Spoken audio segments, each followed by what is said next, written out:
transgender in my case, and even being a DO as opposed to MD, those are some of the difference. So I'm happy to be here. Thank you so much for having me as a guest, and Well, I'm excited to speak to you all.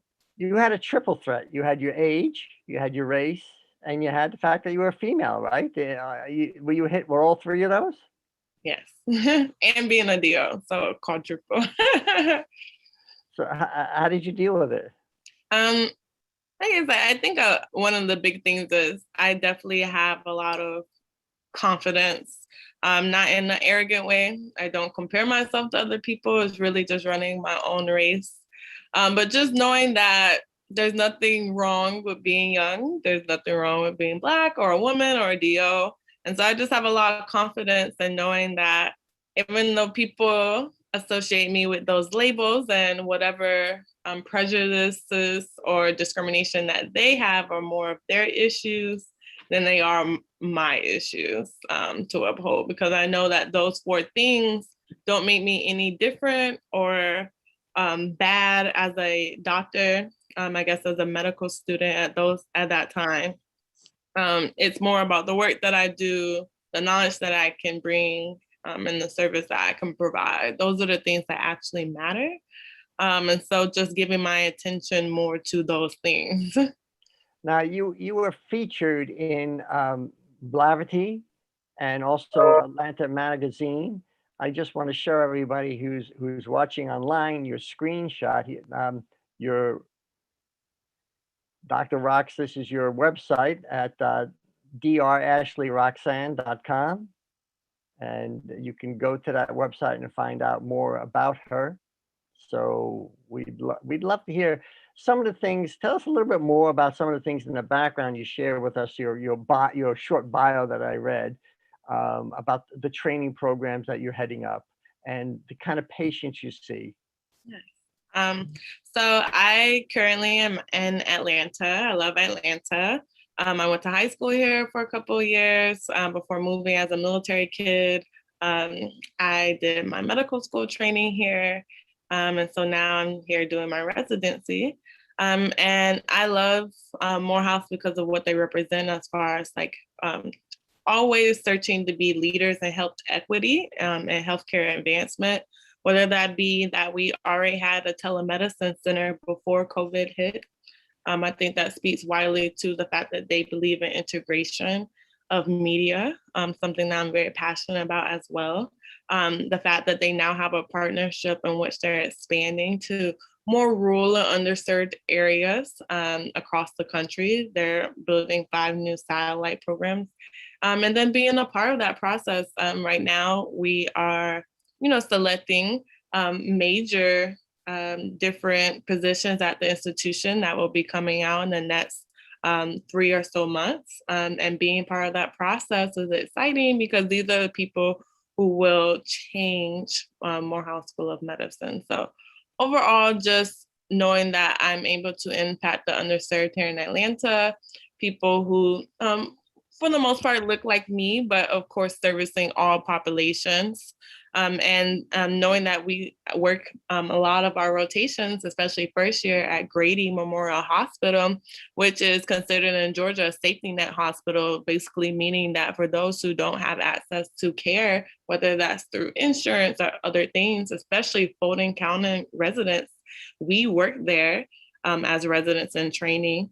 And we're able to provide service to a lot of the homeless people, a lot of the transgender people, a lot of the people who are lower income in Atlanta. It just aligns with everything that I want to do. Wow. Gary, I have a question Yeah, go ahead, Raphael, please. Yeah, so Ashley, first of all, congratulations. Such a great accomplishment, learning quite a lot about you, but who really inspired you to become a doctor? Are any of your parents professional field in the same field that you are, or anyone within the family? Are you the first one that has make it so far that high, or what inspired you? Who inspired you to take this particular route? Yes, excellent question. It's so funny actually that I sometimes am seen as this person who's like breaking records and stuff. Because just for me and my family, I feel like I'm breaking a barrier. I'm the first doctor in my family, whether that be blood, Meriden, etc. On both sides. We can't find anyone else, unfortunately. And so I am the person that people call when they have a cold, especially with the COVID vaccine situation recently. Always getting calls from my family, but I love that aspect. My family comes from very humble beginnings, especially my dad's family. Like my grandmother picked cotton for a job at one point. So, just learning a lot about hard work and how that can lead you to your dreams starts with her. And then my other family side was more educational. They were a teacher, my grandparents. And so my mom was a teacher, and then my dad was in the Marine Corps for 23 years. So service was just always a huge part of what we grew up with. And then I realized over time I really like science. And so I thought I was going to do pharmacy, actually. And then I shadowed the pharmacist and realized that there wasn't that much patient interaction. There is patient interaction, but just not as much. And so I decided I was going to do medical school and become a doctor. At that time, I thought I was too young. So I was going to do pharmacy school, then go to medical school. And I had a mentor, her name is Dr. Black in North Carolina area. And she was my pediatrician because it's so silly. I went to a pediatrician all through college. So she was my pediatrician and I shouted her. And she just encouraged me that there's no reason to do an extra pharmacy degree before becoming a doctor. Why not just become a doctor outright? You're not too young. She thought I was mature, and so I believe her words. And so then I decided to then pursue a medical degree. And Would you consider her your role model? I mean, I know we all need a role model at one point or another, right? I mean, who's your role model? I would say that my parents are my biggest role models. Even though they're not in medicine, they're just very hard workers considering where they came from. They are the hardest workers, and they're actually the most successful people I know. But as far as in medicine, yes, I would say she was my first mentor. The blessing is I've had many mentors over the years. Because being the first doctor in your family, there's just a lot of unsaid things in medicine. There's a lot of things you don't know and you're just ignorant to, and just finding out along the way. And so different times I had different mentors, but Dr. Black definitely being my first one for sure. Thank you, Ashley. Dr. Rocks, we appreciate it. Thank you for that question. You had mentioned something, and I want to get to what we're doing. As you know, we are ReturningYouth.com. We are returning underserved Americans who are coming out of incarceration, returning them, re-entering them into society. Dr. Rocks, the recidivism rate, the rearrest rate in this country has been over 50% for like 60 years, the national rate. There's been the Reformation Act that was originally formed in 1974 and reformed again, and finally reformed in 2018, puts massive amount of support and money into the system, but the recidivism rate hasn't changed. Basically, today, there's a 55 to 70% chance that anyone going into incarceration, when they come out within 12 months, they're back in jail. Over 55%. Some places say it's as high as 72%. You mentioned you've been working with the underserved also. I'd like to hear your thoughts of what you see in you as a doctor, what you see in the community, especially. I think that the Atlanta community is a key community in the United States when you talk about the African American community. I'd love to hear your thoughts. Absolutely. And this hits home because I have uncles and cousins who unfortunately are influenced greatly by the prison complex system. Unfortunately, they've had multiple encounters. And so helping people to be able to rehab from, going through jails and prisons, I think is very important. Like I said, it hits home. So as a resident physician at Grady, anyone who works even more than one shift will encounter people who are incarcerated, because what happens is they bring in people from the prisons. We do emergency department shifts, and they're literally chained to the bed there with their police escort, and we're taking care of them. So I do have some experience. And so I think one of the major things, especially here in Atlanta, is that there's this constant battle between the citizens and police and the judicial system as a whole.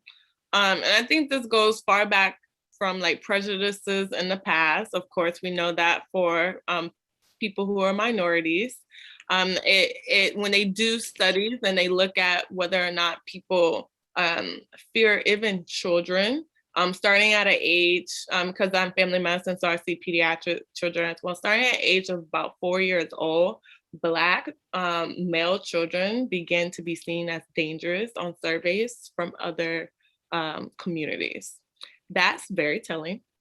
If you're thinking those things, who knows what our judicial system thinks as well. And these people who are our judges, lawyers, enforcers of the law, they also have families and their own prejudices that cannot be ignored.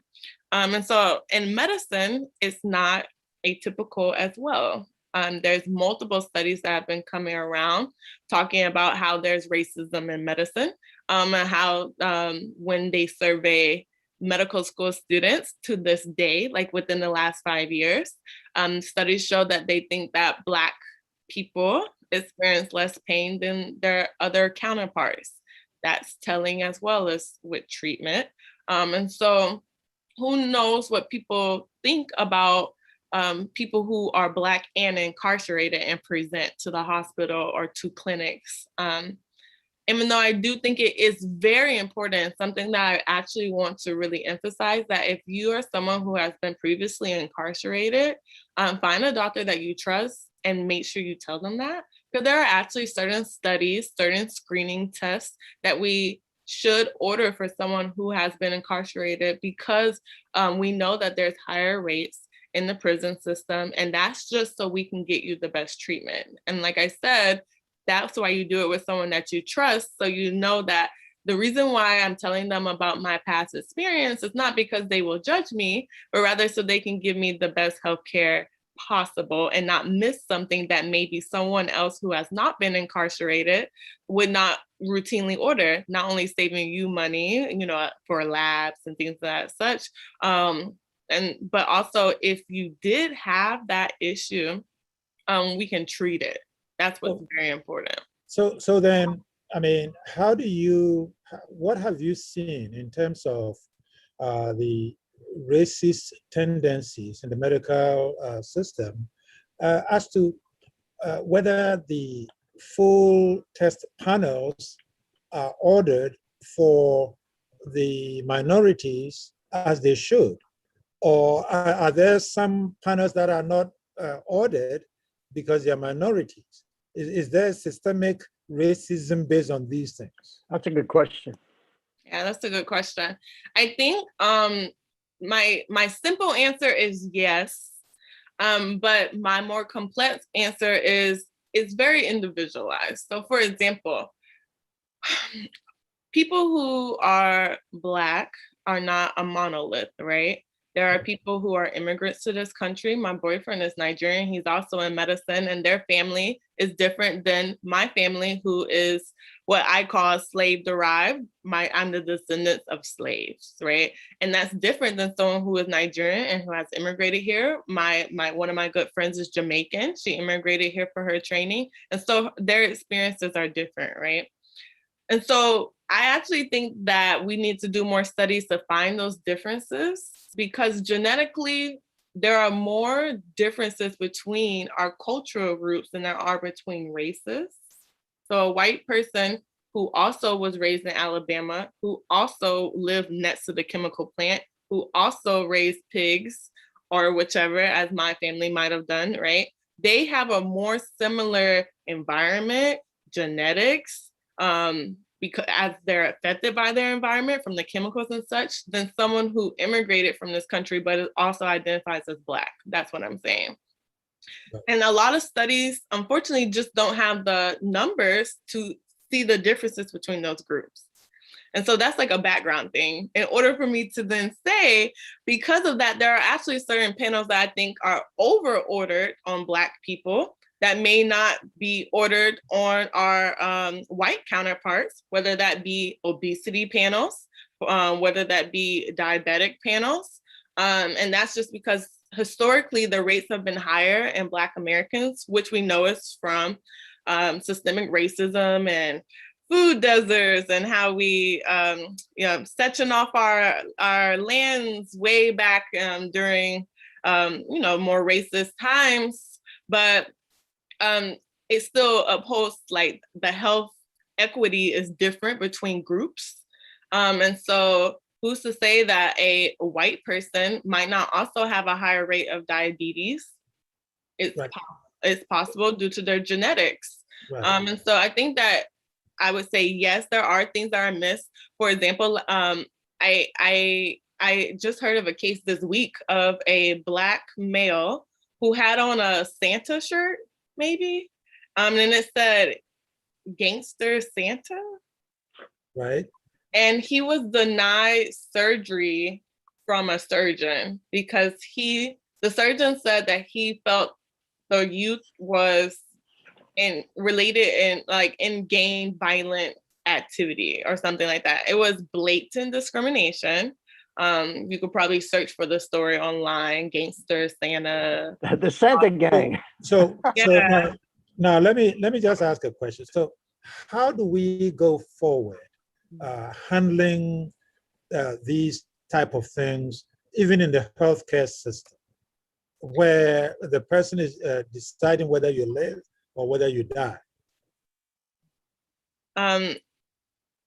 For clarity, deciding about like shared decision making or addressing just racism in general? I mean, for example, this person who was denied this support, there are a number of them happening all over the place. How do we go forward to ensure that there is equity and stuff even in this setup? Now, when the person is from a prior incarceration background, it even gets worse because we put them a different label as a felon or as or whatever. So the biases create issues in the healthcare system. Now the question is do you have any thoughts about how we can go forward and bring equity into the standard of care? I think there's three things. So number one, in this case, this is a physician who is behaving badly in this instance, right? That's not to say that this doctor has not saved hundreds of thousands of lives, even Black lives, right? But in this instance, he was incorrect. And so it looks at how do we then advise to go forward, whether that be disciplinary action, losing his job. What is the response from the institution for this action in this case, right? I think that's important because not only does it dissuade people from maybe doing it in the future, but it also allows a lot of people, I think, to reflect when there is a disciplinary action because they say, have I done this in the past? Maybe I didn't know this was wrong prior. I thought that I was choosing for myself patient loads or whichever. And so by having a response that is public because this happened publicly in the news, by having a response that shows that they also believe that this was a wrong instance. I think that encourages people to reflect and choose non-discriminatory practices, because a lot of times doctors have a lot of power and authority, if we're honest, like you said, over people's lives. I think another thing is I have never received racism training before I came to Morehouse. And so that's kind of like why I came to Morehouse, versus like my medical school. They're not abnormal. It's not just my medical school, and that they do not have formal discriminatory racism training in their curriculums. Like we might do the training as far as like HIPAA and, you know, you do those online trainings when you get a job and things of that nature, but it takes more in a place like in medicine where we all hold different perspectives and opinions and we decide people's lives. Even myself, I can admit that I have, there are influences from my life that make me prejudiced because we all have prejudices. I think anyone who's telling you that they don't have any prejudices is unfortunately lying. Because even with our siblings, right? Even within your house, within your relatives, your brothers and sisters, right? It happens all the time. I have a question, but I really want to bring it back to, you know, Dr. Khanna's, you know, initiative. I mean, it's very interesting what you're saying, what's really happening in the medical field. And for us, the challenge, and believe me, many of us that are in one way helping Dr. Khanna's initiative and figure out a way how we can really make a difference on these young incarcerated people when they get out of jail. The question here is, for us, it's a challenge, but at the same time, it will be very interesting when we will be able to identify someone that at one point was released out of jail, and thanks to the tremendous amount of work that this organization is doing, we'll be able to take that person to the process that can be reformed in a way that perhaps will become someone like you. That for me will be my personal goal, to be able to find someone that get out of jail and will be able to understand the potential and the value that this organization brings to this particular person, and be able to, I guess, because most of the time it's a mindset. It's about reprogram these people's mind, so they can recognize and realize that, hey, you know, there is a lot more opportunity. There is a lot more that you can do with your life than just. Yes, Raphael. As a matter of fact, Dr. Rox kind of alluded to this. She mentioned that there should be certain tests that should be done for people coming out. So if you could address Raphael's question and let us know about those tests, maybe you could help us because we're expanding to 3,142 counties. We're going to be nationwide. Perhaps you could help us. This is something that we've talked to previously, is near and dear to your heart. We'd love your help. So please address Raphael's question and let us know a little bit what you would suggest we would do when we're accepting these young adults. Yeah, so as far as just from a health standpoint, like literally like your blood tests and things of that nature, one big thing is like HIV screening. That's a huge one, because whether or not people will admit it, studies show that there is more men who have sex with men. These are not necessarily men who are attracted to men, but rather there's sexual pressures within prison, especially long-term, that are not present maybe outside in our societies, and people sometimes engage in those activities. And so could you repeat that again? Because to really pay attention to what you just said. I mean, we know it's there, but we don't talk about it. That's true. Just that, what you just said, please. Yes. And so I label it as men who have sex with men. People would say that it's, for lack of a better word, gay or homosexual. It's men who have sex with men. I have spoken to multiple patients, and like I said, no, there's no judgment from me at all. And people who usually in another environment would not have sex with men, but because they're in prison, their sexual options are men. Unless they have conjugal visits of some type. And so they have sex with men. That makes the HIV rate higher because just by statistics, we know that people who have sex with men are more likely to contract HIV. You can still let me be very clear, the rates of married heterosexual couples who contract HIV, it rises almost yearly. But we know that that is a population that's more at risk. So something to keep in mind is that you should be screening people who said they've been in jail for HIV, maybe even more frequently, depending on when they last had their last HIV screen. Additionally, there's different liver hepatitis is the name of the disease. They need to be screened for hepatitis. Usually you have one screening as an adult between 18 and 75, but if you've been to jail, you now are an at-risk population. If you've been to jail multiple times, each time that you go to jail, you actually probably need to be screened because there's different organisms that you're exposed to. Also different types of pneumonia. Also tuberculosis, that's a very common lung infection that we see in prison populations. And I think that speaks also to the conditions of prison and why we should work as a community in order to reform more people so they can stay with their families in the community and not contract these various almost tropical diseases, but that's another story. And then from just a mental standpoint, people who have been to jail have been through different environments. And I can't speak to what that is. And so I'll try to stick to what I know, and that there might have been fights or things of that nature. So asking people, do you have PTSD? Asking people, how do you sleep at night? Do you have nightmares and things of that nature? Asking people about anxiety and depression. There's different screenings that any good physician is aware of. And then asking people if they've ever done drugs. I think we sometimes are scared to ask our patients about drugs because it seems very judgmental, but anyone can do drugs, but making sure that we ask those who are in prisons, because those drugs are often unrefined differently than what you find in the streets. And that's just being honest. And people who use heroin in prisons often are not able to clean it with a spoon, with a lighter, like they're able to out in the streets. And that can cause various blood infections. And so that's not discriminating, but rather trying to provide the best health, which is why I say find people that you can trust. And then lastly, because I love medical anthropology,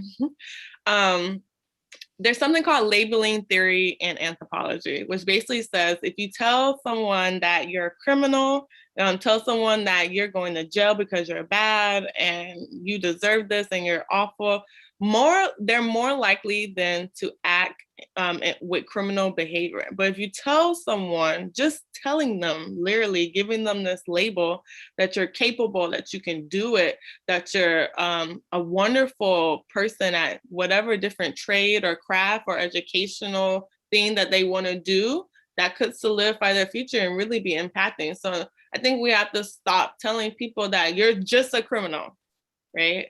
We have to start telling people that, you have been to jail. I mean, we have to be truthful, but you're also a great artist. I have so much artwork because my uncle is a prison guard, of wonderful portraits that look just like me from people who are in those prisons. They're wonderful artists. And so I just wish someone would have told them maybe when they were younger, you're a great artist, instead of, you know what, you're a bad kid. You're always in trouble. You're always doing something bad.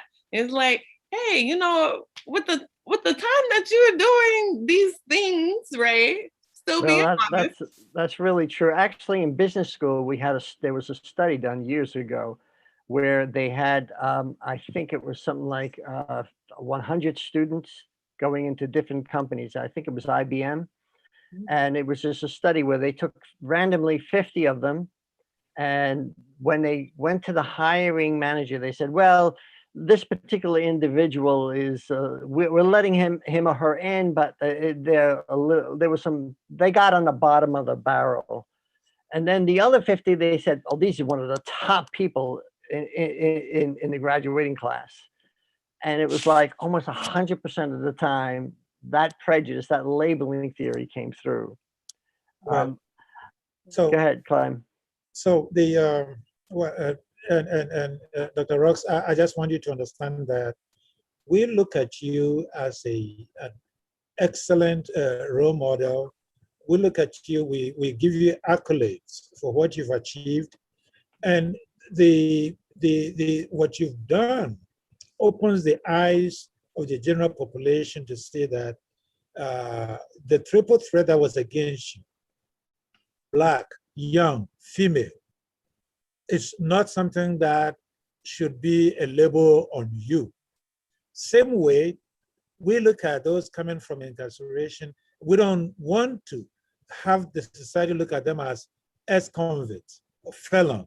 You know, we want to start, our project is all about helping them to make new memories based on their qualifications, their humanity, their humanness.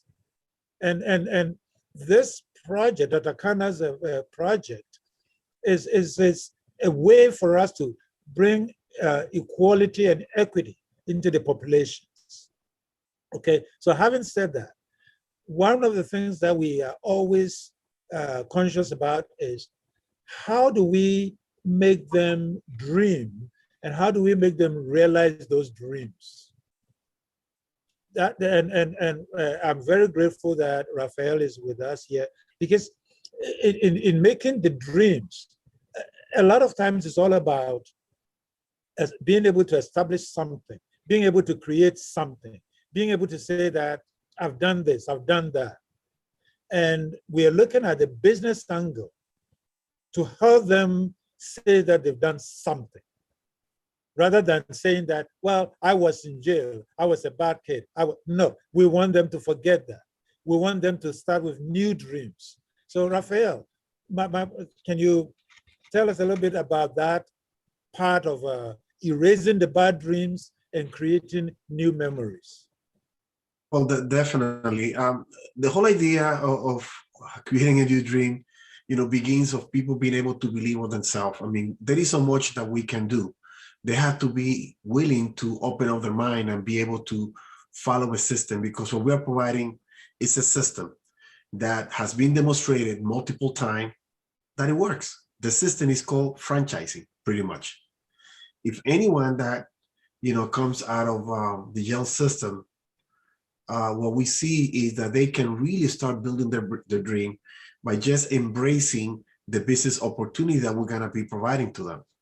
By embracing it, it means that they have to get trained and they just have to follow the system. Here, they don't have to really reinvent the wheel. The wheel has been reinvented many, many, many years ago. All they have to do is to learn how to follow the system. Follow the system. By following the system, they'll realize every day that they learn and they follow the system, they'll be able to see that their dream will become a reality. That is the kind of opportunity that we're going to be providing to a lot of these young incarcerated people. Just to start by just joining our institution, being able to follow the system, get trained, be part of a job, and eventually, if you really, really, really and strongly believe in the system, at the end, you will be able to see yourself as a business owner. When I was growing up, I grew up in a very tough neighborhood in Washington Heights. I don't know if you know New York City. Washington Heights, all my friends, they either end up dead, or they are in jail. They end up in jail. There were only a handful that were able to make it alive out of the neighborhood. But I learned from that experience that each person is the one that create their destiny. I had to thank my parents that really provided me a great support system, a great education, go to school all the time. But not everyone has the same opportunity. The fact that they are at whatever age at this point and they got out of a bad experience in jail, that doesn't mean that it is too late. That's why when I decided to join Dr. Khanna's initiative, and part of my responsibility is to help these young incarcerated people when they get out of jail to embrace and get into a business activity that eventually would take them to be their own business owner. I realized that the only and the easiest and fastest way to do it is by implementing a franchise system, because they don't have to reinvent the wheel. They don't have to think about marketing. They don't have to think about the sale. They don't have to think about all of that logistics that takes place when you are establishing a business. You don't have to. Just follow the system. And that's what we're going to be looking. I would say, Clem and Gary and Dr. Rose, the challenge for us is going to be that is identifying, because we get it. Not all of them want to be their own bosses. Not all of them might embrace our system. But there will be a lot of them, there will be many of them that say, you know what? I really want to build a different destiny. I would like to build my own dream. I would like to build the American dream that everybody talked about it. I would like to follow, many of them might, perhaps instead of being or having their own business owner, being a business owner, they might want to go into the medical field. And we would like to provide them that opportunity and that kind of support. Whatever they want, all we want to do, we wanted to, for them to be able to adapt to society and be productive, people. I'm, as a Latino or Latinx person, you know the problems, doctor, you know how many Latinos go to jail. I mean, the numbers speak by itself. You know how many of them, the system in many ways has failed them, but now I can say that there is a light at the end of the tunnel. And I'm taking this personally. For me, this is personal. I don't care. I don't even have to get money about this. I want to do whatever I can to help many of these young people to be able to reform themselves and be able to be a productive person in our society. Thank you very much, Raphael. Thank you, Clem. I would like Dr. Rox to please stay on during the last few minutes of our program. I want you to know a little bit more about what specifically Returning Youth is doing and what we specifically did in Montana. We're in 10 states already. What state are you in, Dr. Rox, again? Georgia. Okay, so we need a county. If you have a friend of yours we need county managers. We need volunteers. It's going to probably turn into a paid position, but right now we're not looking for people with their hands out. We're looking for volunteers. Everybody you see here is a volunteer. So a county rep manager to help us interface with the officials of the county, to post-incarcerated youth, with businesses, and with law enforcement. So if you have anybody, and we would love to talk to you offline about perhaps you helping us evaluate these post-incarcerated youth as we move forward. So those are things we'd like to talk about. Clem, did you have something quick you wanted to jump in? Oh yeah, I was just saying that we have to keep in mind that these young adults have certain inbuilt qualities. So if someone was selling drugs at a corner and got picked up and went to jail, that person is a great salesperson. If that person owns a business and is selling, so long as we channel those energies into the right places, the person will be happy, the person will be successful. Without and removing all the old labels. So our job is to help them find themselves and to find the qualities that they already have, and steer them in the right direction. And we're not recreating them. We are highlighting their positive aspects, showing them that you have this positivity in you, and erasing the negativity that is in them. And I believe that all of this is doable. There's nothing that is impossible. I mean, my God is a great God, and my God is always a God of possibilities. Let's tell her how we're going to do it, Clem. Let's just let me lay down the process for you. It's really simple. We get a county manager who's going to get a safe haven home. That home will be a place for young post-incarcerated youth to hang out, find out about the system. We may invite doctors, psychologists in to evaluate them. We'll give training there, and we're going to actually ask them to sign up into the program. Once they get into the Returning Youth program, we're going to put them in a home, maybe 5 to 10 youths in one home, where we provide food, training, medical, psychological, anything they need to get a job. Our goal is to get them a job as quickly as possible, and perhaps get them out and working and out of the home within 6 months. Now, let me just say something. It's not just a job. No, I know that. I know exactly where you're going. Yeah, we prefer to put them in a career, along a career path. Yes, Okay. we are going to put them in a career, another job. I was going to get to that. Sorry, Clem. a job just initially, a career, and then a business, because we've been interviewing these young people, and Raphael, that's the reason he's here, and he's going to help us in the business area and also the franchise area. To these young men we've been interviewing, you'll be surprised how many come out of prison or jail do not want to work a job. They want to own their own company. I want to own a trucking company. I want to own a landscaping company. I was really surprised about. I've interviewed these people. So now Raphael and Returning Youth is going to give these people this chance through a loan program, which Clem is going to work out all the details to get them into a career. Thank you, Clem, to get that. So we'll have the Safe Haven Home. We'll have, we call them homes of hope, where they're there. We're planning to have both of these facilities in every one of the 3,142 counties. And I want to highlight, if you don't mind, what went on just yesterday in Montana. And we had a very first bid in the Bitterroot Chamber of Commerce. We had our very first ribbon cutting ceremony, and we initiated our first Safe Haven Home. We also had a banquet afterwards. So we had the ribbon cutting. They had the ribbon cutting that was outside. You can see there, the Bitterroot Chamber of Commerce. The mayor was there. These are all people in business and in politics in that particular town. The town is Hamilton. The county is Rivoli County. So when they heard about this program, they jumped in. Now they have a much lower recidivism rate than the national average. Not much lower. I think it's 45%, but it's still lower. But they jumped at this opportunity. We can see there that they getting ready.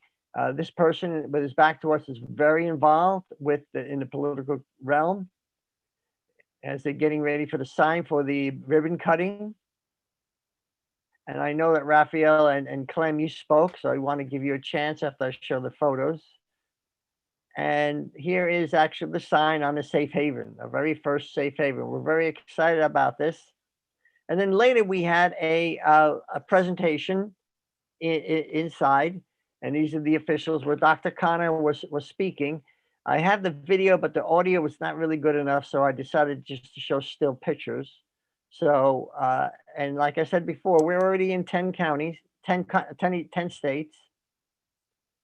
And here's some more of the officials. And listen, if you can get 10 politicians together in a room, that's a miracle, okay? So thank you, Valley Anderson, for getting this together, and Dr. Khanna, because that's quite an accomplishment. And then later at the dinner, he gave a presentation. Other people were there. We had a PowerPoint presentation and a banquet before the banquet. And then they had the dinner. This is Dr. Khanna giving his presentation. And I know that both Clem and Raphael spoke at the event. So I want to give them both a chance. We got 7 minutes here, both a chance to talk about their thoughts about what happened in Montana. Go ahead, both of you.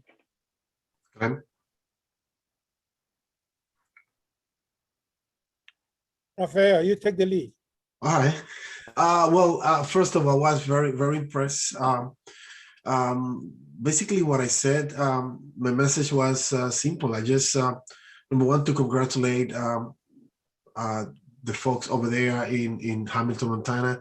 They are volunteering also, and they are trendsetters. That's pretty much what I said. What they're doing, I mean, the whole state of Montana has about 56 counties, so they are taking the initiative. They are technically becoming the pioneer in that state of establishing this type of safe haven, houses, and the goal now is to replicate that model throughout the whole state in other counties, and then duplicate or replicate the same model in every single state across the nation. There are 3,142, Gary, correct me if I'm wrong, 42 yes. counties, 42 counties nationwide, including Hawaii. That includes Puerto Rico too. So the goal is to at least be able to establish a similar center a similar, type of center in every single county. So I was But very happy and excited. but also you're going to help us get at least one either business or more, either one business or one's franchise or more than one in each county, correct? Which is a new tax base, new employment. Go ahead, tell us about that. Well, definitely. I mean, there is a tremendous opportunity. As a matter of fact, Saturday we're going to be in Pennsylvania. There is we already have a similar, program over there, and so on. It's interested in getting into the landscaping business. So we already have a lot of things in motion. Establishing the business. Yes, thank you. Yeah, yes, we appreciate that. Sorry for interrupting. I wanted to get to Clem and get his feedback. Yeah, well, my message yesterday was simply this, that the freedom from incarceration, physical incarceration, is meaningless unless it is linked to a pathway to attaining your dreams. So when they come out, they're released from physical incarceration. They already have mental incarceration. We help them to get out of the mental incarceration. The community is in economic incarceration. So when we reduce crime, we increase businesses, we increase other things, then the community also gets out of economic incarceration. So this project has all these potential things to do to make us all move forward as a good nation. And that's what we are all about, moving the whole country together in one direction. Thank you.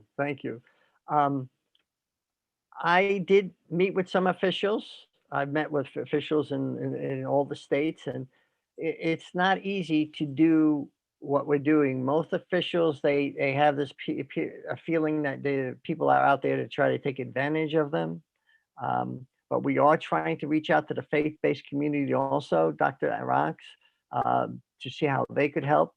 So what we are very interested in Atlanta. It's a key area for us, and we would offline. We want to talk to you about ways that perhaps we can work together. This thing is growing fast. There's a lot of stuff that's going on. Dr. Khanna is hit on a movement. We're calling this a movement. It's not an initiative because Raphael, Clem, and I have been involved for a while, but things are moving in a very, very fast method right now. And we're implementing this we've got the 10 states, we have the 10 county managers. We want us to getting the homes ready. We want to get we want to get lined up the different doctors who could evaluate these people. We want to get it written up in a process plan that's very detailed. These are all things we want. Clem, I think you could talk about some of the processes we're putting together. Yes, when they come out, well, when we take them into the house, it will come after they've been evaluated. And we have a case manager who will map out a way for them to go forward. We will have live skills counselors. The home they go into will have a house mama who will help them with the skills of learning how to really get back into living a life in a home, maintaining appointments, doing whatever they have to do, even learning how to cook, learning how to eat healthy. Because listen, the quality of life starts off from the gut. If we do it right, then the person goes on to be somebody else that is good. Whilst they are in the home, within a week, we want them to start the on-the-job training. Initially, it may be a temporary job, just so that we see how disciplined they can be. Then we encourage them to go into their career path. If they want to go to college to do a degree in business, a degree in psychology, whatever, we help them through the counseling process to reinitiate all of that. So this is really an exciting project. I'm very excited about it. I believe that this is a time for us all to change the direction that things were going.